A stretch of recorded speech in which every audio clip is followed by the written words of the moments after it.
Buongiorno e benvenuti al nostro spazio di approfondimento Sicilia 24 Focus che oggi si occuperà dell'allagamento di Catania, con quelle immagini che sono rimaste un po' negli occhi di tutti, quel fiume che ha attraversato via Etnea, il salvataggio di un povero malcapitato che era finito in mezzo a questo fiume di acqua ma anche di tavolini, e poi quelle paratie che mettono i negozianti. Insomma, uno scenario che non è la prima volta che la città di Catania vede. Ricordiamo il nubifragio del 2021. Che cosa succede ogni volta? Ne parliamo con due esperti. Qui con me in studio c'è Alberto Campisano, docente di costruzioni idrauliche dell'Università di Catania, benvenuto. Grazie. E in collegamento Giuseppe Cirelli, docente di idraulica agraria, sempre dell'Università di Catania. Vediamo se riusciamo a ripristinare il collegamento. Allora, intanto partiamo da un dato.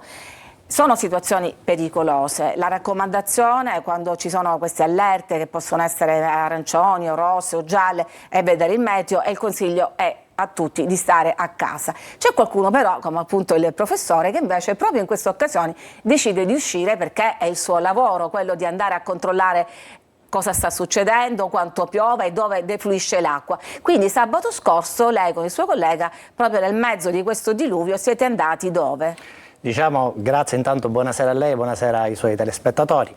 Diciamo che io mi diletto proprio anche occupandomi di queste tematiche da tanti anni e diciamo provo a fare dei giri come un po' voi reporter per cercare di capire come le acque di drenaggio che vengono fuori dopo le precipitazioni si muovono lungo la città, e quindi certe volte mi spingo, ecco, nelle zone del centro storico per vedere appunto queste situazioni che si sono verificate come in questi giorni. Quindi lei è stato proprio testimone oculare di quello che succedeva in via Etnea, sì, all'angolo con viale Regina Elena. Dove eravate? Sì, io mi sono spinto, diciamo, fino alla parte alta di via Etnea, cercando di evitare appunto le zone che sono più in basso, perché chiaramente sono poi pericolose, e anzi, come dire, sollecito la popolazione sempre a star lontana da queste situazioni, perché sono pericolose, nel senso che bisogna evitare di guardare queste strade quando c'è un po' d'acqua su, perché possono essere davvero pericolose per l'incolumità, ecco. E anche di uscire con i mezzi a due ruote. Uscire con i mezzi a due ruote, ovviamente, e anche con le automobili, insomma, ove possibile stare sempre al chiuso nelle proprie abitazioni. Però, diciamo, gli esperti, o meglio gli addetti ai lavori, devono, anzi in certi casi, correre questo rischio. Quindi voi avete effettivamente visto quello che stanno dicendo un po' tutti gli esperti, cioè che questo fiume che si convoglia in questo grande pluviale che è via Etnea arriva effettivamente dalla zona ovest della città, cioè viale Mario Rapisardi, viale Regina Elena, è così? Allora, io direi che la situazione è certamente più complessa. Direi che bisognerebbe effettivamente analizzare con cura diciamo, il comportamento di queste acque all'interno del bacino. Certamente ci sono afflussi proprio per pendenze naturali che arrivano nel bacino di via Etnea, arrivano sia dalla zona nord, diciamo, di Catania, e anche copiosamente anche dalla zona ovest, quindi nello specifico da alcune strade che sono diciamo, le maggiori arterie, come per esempio potrebbe essere il viale Mario Rapisardi e il viale 20 settembre. C'è un dato di fatto che nessuno può modificare, cioè che Catania si trova ai piedi di una montagna e quindi la pendenza è quello che è, e in questi casi non aiuta. E poi c'è l'altro dato invece che è stato sottolineato anche dal sindaco Trantino in un suo post, che è quello della cementificazione degli ultimi anni, che non riguarda soltanto la città di Catania ma tutto l'Interland. Ecco, vedo che si è collegato Giuseppe Cirelli, docente di idraulica agraria dell'Università di Catania, benvenuto. Grazie per l'invito. Ecco, questo della cementificazione è una delle concause più determinanti di quello che accade. Sicuramente sì, perché sostanzialmente in un'area urbanizzata si perde la capacità di infiltrazione delle acque di pioggia, e quindi questo deflusso necessariamente si deversa sulle strade, e poi se ci sono le fognature viene portato le fognature, oppure ruscella sulle strade. Il dato su Catania, sulle percentuali di copertura del suolo, di suolo urbanizzato, soprattutto nella fascia nord è uno tra i più alti in Sicilia. Il comune di Gravina in particolare è un comune che ha oltre il 50% della propria superficie che è urbanizzata, però è in buona compagnia con gli altri paesi come San Gregorio e Santa Battiata, che insistono immediatamente sulla fascia nord di Catania, e quindi inevitabilmente quest'acqua, non esistendo sistemi di fognatura che sono stati realizzati da questi singoli comuni, si riversa sulla parte nord di Catania e quindi raggiunge anche le vie Tennea, perché chiaramente l'acqua viaggia per la massima pendenza. La via Tennea è la situazione ideale per convogliare l'acqua verso il mare. Ecco, vediamo, la regia può proporre queste slide che ci ha fornito appunto il dottore Campisano, che ci mostrano come è cambiata Catania negli ultimi 50-70 anni. Vediamo se le possiamo vedere. Ecco, commentiamole. Dentro questo circolo vede sostanzialmente il processo di urbanizzazione della città, come appunto il professore Cirelli diceva, non è stato nei decenni, ma direi anche nel mezzo secolo precedente, accompagnato da una crescita di pari passo dell'infrastruttura di drenaggio, dell'infrastruttura per lo smaltimento e la raccolta delle acque meteoriche. E questo di fatto ha determinato che le acque che prima storicamente nei suoli etnei fortemente permeabili tendevano a infiltrarsi durante gli eventi di pioggia, adesso sostanzialmente sigillando queste superfici ovviamente ce le ritroviamo in superficie, e sulle strade di fatto cercano le strade a loro più consone, cioè gli impluvi, per poi ritrovarsi nell'impluvio principale che è rappresentato di fatto per questo bacino proprio dalla Ecco, volevo Tennea. commentare insieme a lei proprio la slide che ci ha fornito, vede, qua c'è dal 43 ad oggi. Si vede come appunto dentro il cerchio rosso voi potete vedere come piano piano le aree non vegetate, che sono suoli originariamente naturali, piano piano sono state come dire, urbanizzate, e quindi queste superfici, come le altre, diventano praticamente impermeabili all'infiltrazione dell'acqua nei Dentro sottosuoli. questo circolo era proprio il centro storico, alle spalle della Villa Bellini. È una zona immediatamente sopra, per esempio la Villa Bellini, un po' leggermente più a est, ma come questa ce ne sono ovviamente delle altre, magari più piccole, che comunque nel tempo, nei decenni, chiaramente hanno subito questo E non processo. immaginate che quando si parla di zona non urbanizzata dovessero essere solo giardini o parchi, perché anche le famose sciare di cui Catania era ricca erano dei terreni che in realtà drenavano bene, certo, perché la roccia lavica drenava. Anche queste sciare oggi stanno diminuendo. Certamente sì, le rocce fessurate sono per eccellenza uno dei mezzi migliori per far infiltrare l'acqua nei suoli, e chiaramente anche queste in ambito urbano diminuiscono sempre più. Quindi questo certamente dà un contributo importante alla situazione odierna, che ci come dire, trasciniamo in maniera direi cronica ormai da tanti decenni, e che mi sento di dire richiede un lungo processo di ritorno indietro, di rinaturalizzazione del bacino con vari mezzi e vari strumenti. Ricordiamo fra l'altro che per quanto riguarda il verde urbano, Catania è fanalino di coda in Italia con appena il 22%. Ecco, dottore Cirelli, come si fa a tornare indietro a piccoli passi? Certamente non possiamo andare a demolire le abitazioni, ma possiamo valorizzare tutte le aree residuali che sono all'interno del centro urbano e anche nella fascia pedemontana, perché questo problema non lo può risolvere solamente Catania, ma ci vuole una sinergia con gli altri paesi.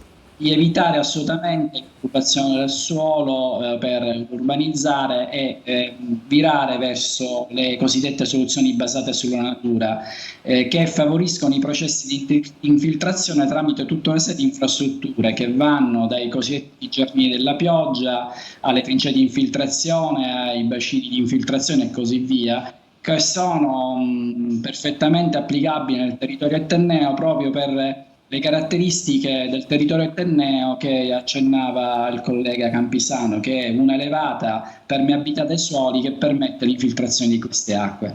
Io utilizzo sempre l'iperbole, però non è tanto un'iperbole, che se uno dovesse eseguire una goccia d'acqua dalla piazza del municipio di Nicolosi, quest'acqua per la gran parte arriverebbe nella pescheria di Catania, perché se uno si fa una passeggiata come quella che ha fatto Alberto durante la pioggia, se la fa magari un giorno non di pioggia perché sarebbe estremamente pericoloso, credetemi che i sistemi di intercettazione delle acque, di mantenimento delle acque praticamente sono inesistenti, e quest'acqua ruscella man mano da Nicolosi su Mascolucia, da Mascolucia su Gravina e da Gravina arriva su Catania. E non c'è niente a fermarla. Questo per quanto riguarda appunto i terreni, l'edificazione, la cementificazione selvaggia. Poi però uno si immagina che ci siano dei sistemi per bloccare questi fiumi d'acqua che arrivano appunto dai paesi dell'Interland oppure dalla zona ovest, e cioè parliamo del canale di Gronda. Ecco, com'è la situazione del canale di Gronda e poi delle caditoie? Allora, diciamo in generale che il sistema, diciamo, di fognatura esistente certamente riesce a collettare parte di queste acque.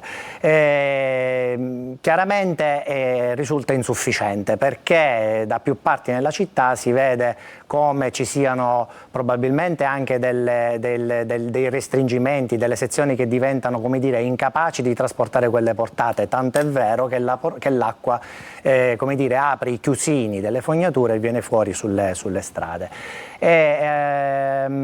Alcuni, diciamo, il canale di Gronda, che si trova nella zona nord, diciamo al di sopra della circonvallazione, che appunto spieghiamo era questo canale che dovrebbe intercettare le acque che arrivano dal nord. Trasversalmente parte delle acque che arrivano dai paesi pedemontani, avviandole nella direzione ovest-est, quindi verso la direzione del mare.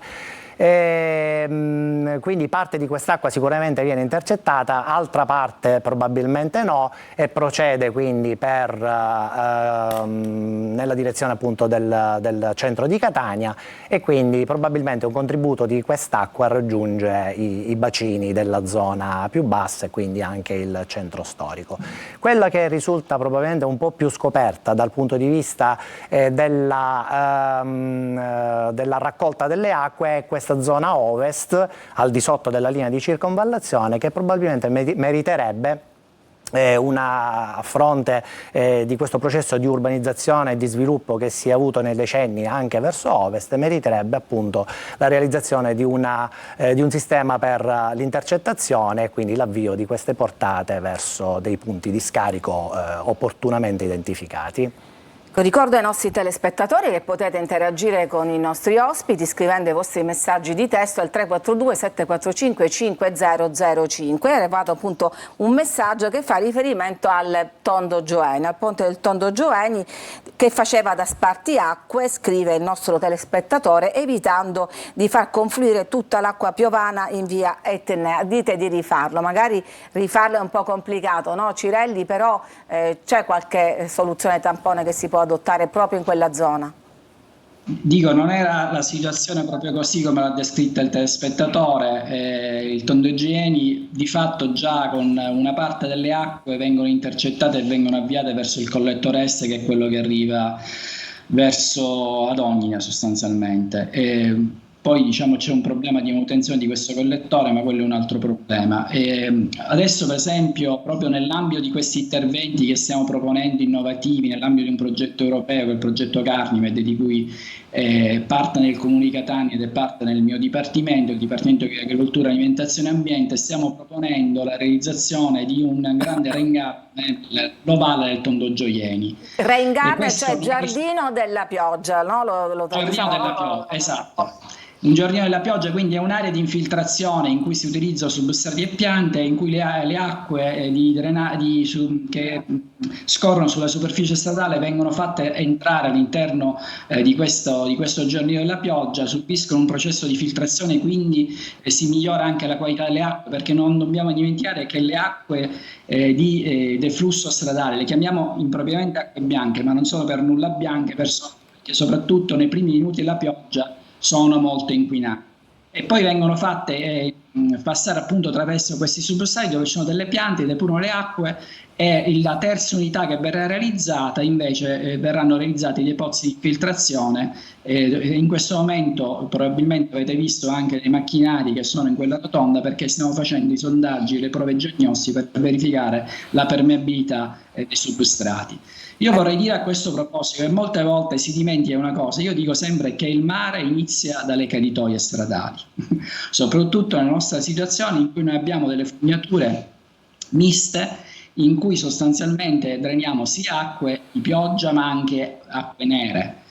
Poche per adesso, perché sapete che a Catania sono pochissime abitazioni allacciate alla fognatura, però il mare dobbiamo ricordare che inizia da là, quindi quando ci lamentiamo solo poi se il mare è inquinato, dobbiamo anche pensare a tutto quello che noi facciamo nell'entroterra, e tutte le azioni che noi facciamo sulla gestione delle acque piovane si riversano necessariamente sulla qualità dei corpi idrici al mare. Ecco, proprio un telespettatore ci chiedeva, chiedeva notizie sulla condizione delle 24.000 caditoie. Il sindaco ha assicurato che quelle di Vietnea sono state ripulite, ma con l'esigua forza lavoro a disposizione, appena 2 squadre di operai, naturalmente è molto difficile che tutte le restanti centinaia siano state controllate. E poi c'è un problema non soltanto di pulire in maniera superficiale, c'è un problema anche di andare a fondo in questa manutenzione che forse non è stata fatta da decenni. E questo sicuramente è un problema che si aggiunge ai problemi, perché noi nel nostro caso specifico abbiamo anche la presenza della cenere vulcanica che si ripresenta spesso sulle strade, e poi anche grazie al vento e allo stesso deflusso superficiale va a finire nei buchi di ingresso, cioè le caditoie stradali, nei buchi di ingresso, gli unici buchi permeabili che consentono a quest'acqua di andare nelle reti di fognatura. Quindi quello che bisogna fare è tenerle al massimo pulite. Quello che bisogna fare è anche andare in qualche maniera a cercare di capire quanta nei decenni di questa cenere si sia andata a diciamo, collocare, a posizionare all'interno dei canali di fognatura, dei collettori, riducendo di fatto la capacità di convogliamento di queste canalizzazioni. E per fare questo dovreste, insomma, chi di dovere, fare delle ispezioni all'interno di questi canali, cosa mi sembra oggi un po' difficile. Ci dobbiamo fermare, c'è la pubblicità, torniamo subito dopo.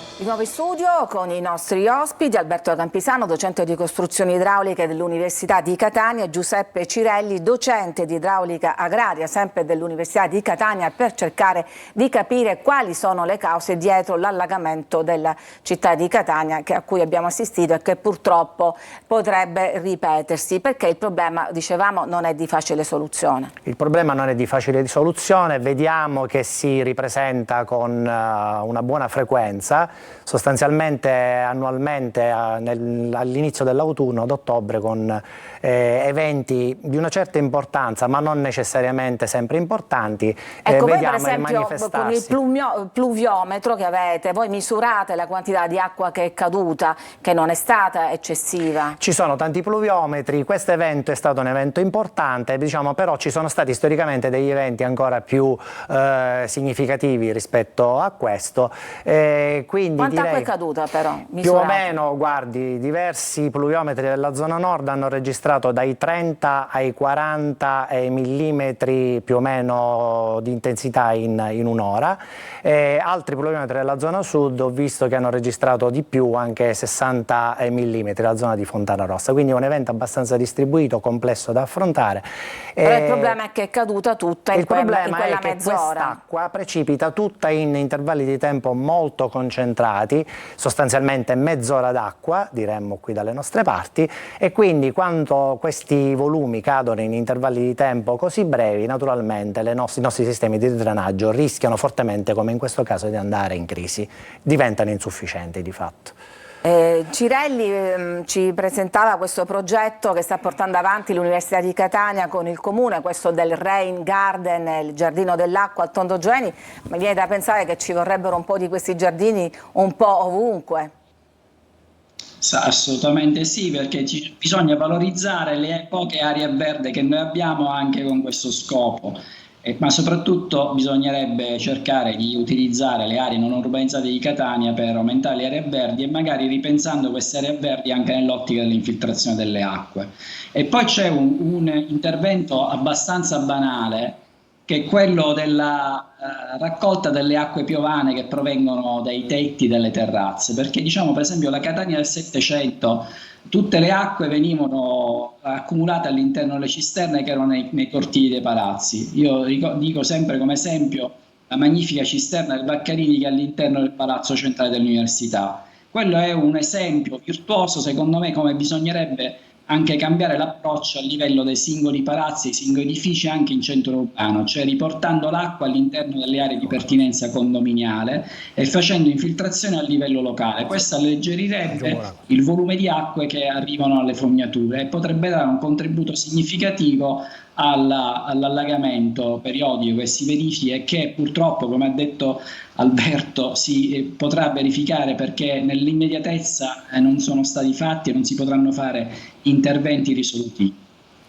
E tra l'altro sanno bene i pedoni che si avventurano nei marciapiedi che i pluviali di quasi tutti i palazzi di Catania scaricano direttamente sul marciapiede, quindi diciamo è impossibile non bagnarsi. Sì, aggiungerei che concordo con questa visione perché i tetti rappresentano a Catania una superficie importantissima complessivamente dell'area impermeabile del bacino, come in tante grandi città densamente costruite.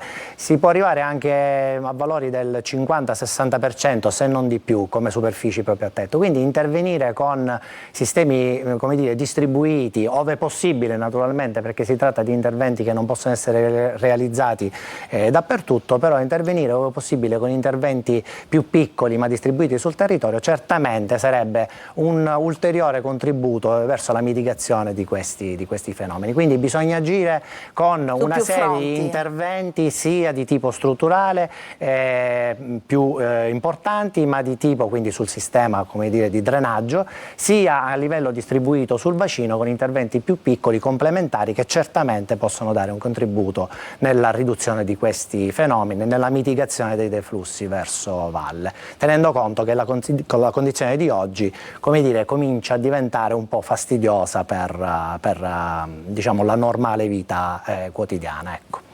Tra le poche aree non cementificate che sono rimaste in città, mi viene in mente per esempio le aree di Corso dei Martiri che il Comune adesso vuole espropriare se troverà i finanziamenti. Ecco, potrebbero diventare due polmoni verdi, Cirelli?